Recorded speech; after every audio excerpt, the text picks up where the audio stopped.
Hi, my name is Rizq, and this is the 10th video on the Almex. The first 9 videos are an important piece to this entire lecture. So please go back and view them or simply subscribe to this channel where you will have first-hand all the previous videos and those to come. Today's video is entitled "The Spanish Conquistadores Stole the Anunnaki's Gold." The opening of the mouth ceremony was performed in ancient Egypt when an Nefertiti or pharaoh dies. His wife and the son must cause new life to stir in him. This ritual is based around the Sirius star Digitaria and the exact moment of the early rising of Orion. Then they would turn the mummy to the south in alignment with the southern shaft of the Great Pyramid at Giza, where this ceremony or ritual is performed. That shaft is lined up with Orion's belt, as is the 3 pyramids at Giza. There is also one Egyptian statue that stood erect, and there is also only one constellation of an erect man, which is the Orion constellation. Why Orion?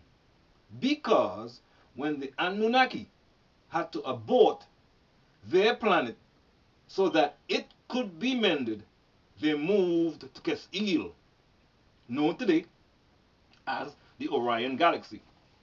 This all started when the Anunnaki needed to protect the dwindling atmosphere of their home planet Rizq. Rizq is the 8th planet of a tri-solar system in the 19th galaxy, Illyuwn. The rays of the 3 suns, Utu, Apsu, and Shamash, were depleting the Rizqians' ozone layer. The energy level of the radiation was increasing and making the hole in the ozone layer bigger every time all 3 suns shone on the planet at the same time. Now, our galaxy, the Milky Way, is in the 18th galaxy and is soon to become a tri-solar system also, just like Rizq, in preparation for the Elders' arrival. The other 2 suns are already on their way here. One such sun is about 25,000 light years from Earth. It has been seen in the direction of the Sagittarius constellation and is being called the Pistol Star. This sun cannot be seen with the naked eye because of dust clouds which absorb the visible rays or the visible light of stars. This sun is 10 million times as bright as our sun already existing in this solar system. Anyway, the Anunnaki needed to build a protection, a dome of gold dust particles suspended in the atmosphere to protect the planet Rizq from the damaging ultraviolet rays. Gold was needed because it shields the sun's rays and is used to reflect the sun's heat. Gold is special. It's a special metal because of its high polish finish. It can be made thinner than any metal, stretched thinner than paper, and stretched for miles. That is why the Anunnaki use gold. Gold can be vaporized better than any other metal. It does not tarnish, and it can hold under any condition. So the Anunnaki had to get closer to the Milky Way, and this sun, which has exactly 1 billion years left to burn itself out, as long as the ozone doesn't deplete, nor the 7 plagues doesn't destroy it. When Anu came to Earth, or Terra, 500,000 years ago, the dragon people, or draconians, and snake people, you were already living in the vast tunnels under the Earth's crust. Some lived in the deep seas to protect themselves from the frequent radiation storms and magnetic shifts. The atmosphere was being disturbed by frequent radiation storms, which was caused by electrical storms from the sun. This was due to the crash of Nibiru, you say planet X. The planet Earth was still in the process of healing. The snake people of Earth have a variety of body types, ranging from human-like, some are half snake or reptilian. These beings were unwilling to share the planet with the Anunaki. To keep the peace on the planet Earth between the Draconians and the Rizqians, you had to marry a daughter of one of them. So Anu agreed to mate with the Draconian princess named Eid, the daughter of A.D.was, the president of the Draconians, to seal the alliance. They gave birth to Nudimmud, or Ea, and he was ruler of Earth. Nudimmud was educated on Nibiru. He became a master scientist and builder. Anu then sent a group of Anunnaki to start mining for the gold on Tiamat, or Earth. The leader among the Anunnaki was Ea, meaning he whose house is water, son of the Anunnaki, Anu, and the Draconian Eid. He received the name Enki when he came to the planet Earth. Enki means ruler of Ki, or Earth. However, all did not go well with Enki. He got caught up in the delicacies of this newly built, highly technological world, which he himself built, and he stopped transporting the gold.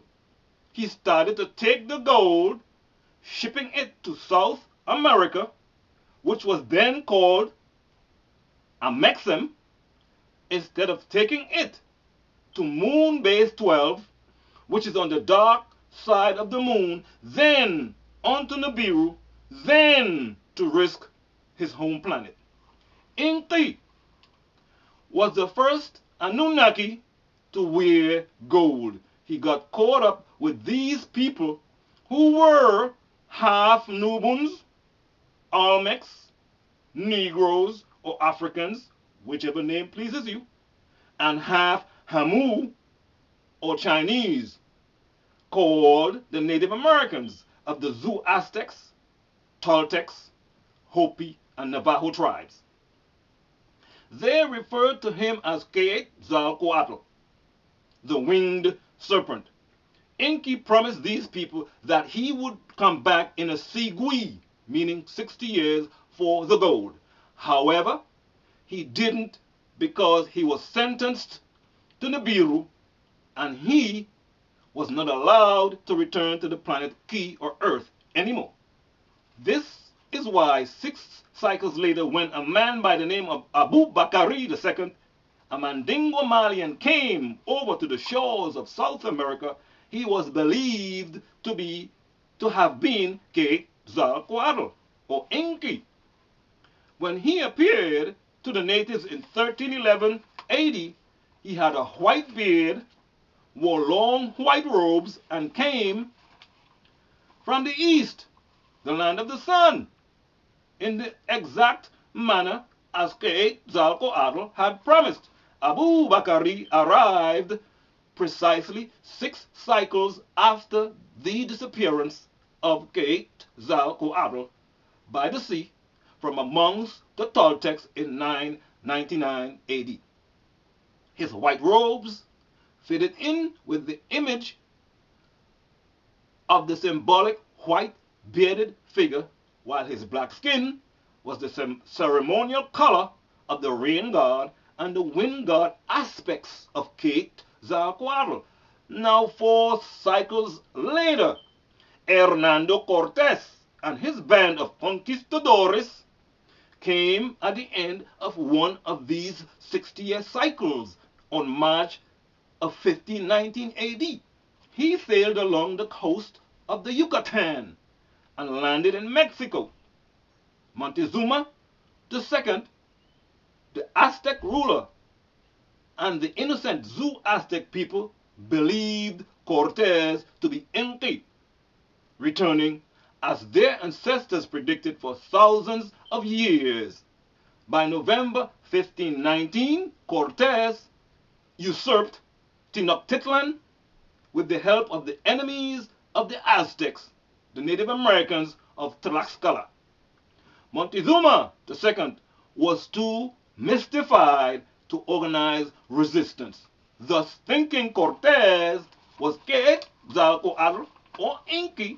The Zu Aztecs turned all the gold over to him, showing him and his crew the massive amount of gold stored underground in the caverns in which is what called Ecuador today. Cortez was a Spaniard of the European descent who deceived the Native Americans out of their gold.